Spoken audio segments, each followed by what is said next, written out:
제가 며칠 전에 네오위즈에서 나온 게임 쉐이프 오브 드림을 리뷰했었는데 인디 게임인데다가 대부분 모르시는 것 같아서 그냥 조용히 넘어갈 것 같았는데 의외로 조회수가 5,000회가 넘었더라고요. 예상보다 잘 나오기도 했고 그 당시 리뷰할 때 스팀 평가가 복합적이었는데 제가 플레이해보고 그때 리뷰에서 복합적이라고 하기엔 그래픽 퀄리티가 좀 구린 단점이 있긴 하지만 타격감도 너무 좋고 빌드 짜는 거나 게임 진행 자체는 생각보다 재밌고 가격도 저렴해서 제 기준 긍정적인 평가를 주고 싶다라고 말씀드렸는데 놀랍게도 매우 긍정적까지 올라와 있더라고요. 저도 리뷰한 이후로 다른 게임들 해본다고 좀 놓고 있다가 생각나서 요즘 좀 플레이를 해봤는데 확실히 재밌더라고요. 그리고 이게 한 판 한 판씩만 즐길 수 있어서 침대에 누워서 리모트 플레이로 한두 판 하다가 폰 좀 만지작거리다가 유튜브 좀 보다가 다시 한번 또 한두 판 게임 때리다가 완전 잉여 생활이 가능하더라고요. 이게 진짜 어떻게 보면 스토리도 없고 단순 노가다 타입의 로그라이트 느낌이 좀 없지 않아 있는데 이게 타격감이랑 스킬 쓰는 재미가 상당히 중독적입니다. 보통 제가 로그라이크 게임을 잘 안 하는 이유 중에 하나는 죽으면 처음부터 다시 해야 되는 게 귀찮고 반복이 싫어서인데 이 게임은 왜일까요?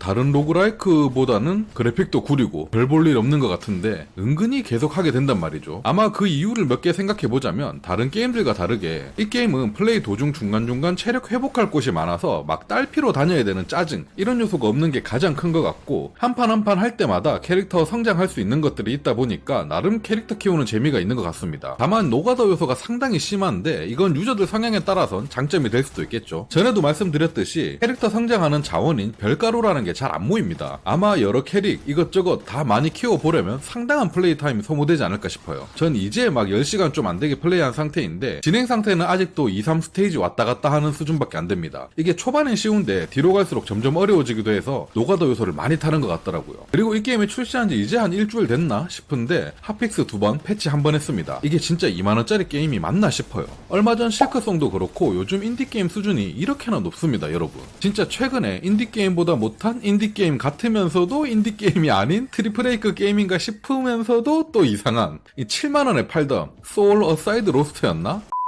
하여튼 그런 게임을 생각해보면 진짜 또 빡침이 올라오네요. 여튼 단점이 없는 건 절대 아니지만 왜인지 모를 중독적인 요소가 매력적인 게임이니 저번 리뷰 영상도 한번 보시고 취향에 맞으실 것 같은 분들은 한번 해보시는 걸 추천드립니다. 제가 원래 스토리충이라 이런 노가다성 닥전투만 있는 게임 안 좋아하는데 이건 진짜 캐릭터 키우는 재미가 쏠쏠합니다. 물론 노가다가 좀 빡세긴 했지만 말이죠. 아직 캐릭터도 반밖에 해금 못했어요. 다른 캐릭터들도 좀 해보고 제일 마음에 드는 거 하나만 좀 올인하고 싶은데 말이죠. 전 그나마 제일 처음에 사용할 수 있는 도마뱀 캐릭터 요게 난이도도 가장 쉽고 총 타격감 손맛이 너무 좋아서 거의 90% 이 녀석만 플레이하고 있는 중입니다. 특히 친구가 있으신 분들은 같이 플레이하셔도 재밌을 것 같아요. 여튼 오늘은 리뷰할 때 처음 했을 때도 나름 재밌었는데 플레이할수록 더 재밌는 것 같아서 추천 좀 해보아드리려고 잠깐 들린 아주 짧은 영상이었습니다. 그럼 오늘 영상은 여기서 마치도록 할게요. 감사합니다.